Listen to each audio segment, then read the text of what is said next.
Hello everybody and welcome back to another review here on the Fortress of Solitude. We're going back into the Star Wars Dark Droids event this time round with Dr. Aphra issue 35 by Alyssa Wong and Minku Jung. Aphra joins in on the Dark Droids event through her ties with Domina Tag, who discovers some of her old battle droid designs are going rogue, and she sends Aphra and Just Lucky to find out why. It's a super simple premise to a tie-in and it works really well with these characters, and after all the various storylines regarding Aphra possessed by the Spark Eternal and having a large ensemble cast, it's nice to have things kind of pulled back a little bit and be reserved and just have a cool archaeologist adventure again with only one sidekick this time, at least for now. Wong has been writing these characters for so long that it's second nature to her, and everything is firing on all cylinders, and the dialogue is just snappy, funny, and it's all driving the Dark Droids plot forward a little bit. If you are reading this new Dark Droids event and are picking up all of the tie-ins like I am, and this is your first time reading Dr. Aphra or the first time being exposed to it, you're going to note that the book is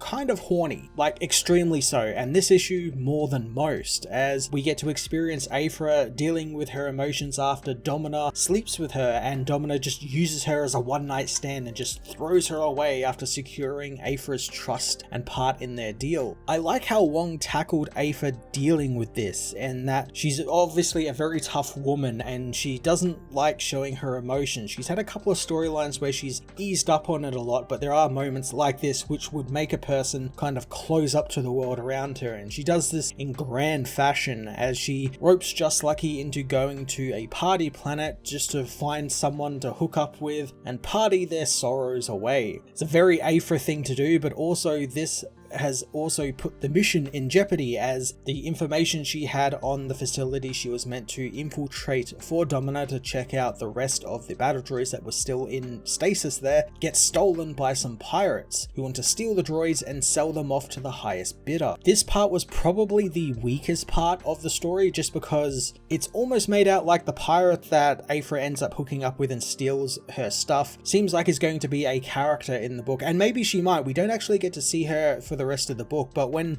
Aphra does catch up to the pirates, they're all dead. They've all been killed by the droids that have been taken over by the Scourge, so it just felt very strange that they would have this running plot line of the data being stolen and then them needing to get it back quickly, even though Aphra knows where the facility is and can get into it using her techno tattoos as well. So it just kind of felt out of place and just kind of buying time on the page until we can get to the facility and to the Scourge infected robots, which do look very cool, and I like that it ties to Domina's past, as she and her family tried to secure the battle droid deal for the Separatists just before the Clone Wars, and she was the one who designed the new droid for her family, and it looks really cool, and unfortunately they didn't win the contract, of course, and so all the droids she made got put in stasis and have stayed there ever since until now. I really do like the look of the droids though. They are very separate to other battle droids we've seen before, yet very similar. I like that they have a sort of alien bug vibe going for it, and it helps separate them a little bit more from stock standard looking droids we've seen throughout this series and throughout the many Star Wars series. The overall tone of the book shifting from fun adventure with friends to survival horror there in the final pages is pretty fantastic, and the book has done this tone shift before in past stories and has always been a load of fun. Dr. Aphra issue 35 was a fun beginning to Aphra's portion of the Dark Droids book, although a part of it did feel like it was running in place until we got to the actual Dark Droids portion of the book. It did, however, give the characters unique stakes and ties to the Scourge and their droid revolution. I'm going to give this issue a 7 out of 10.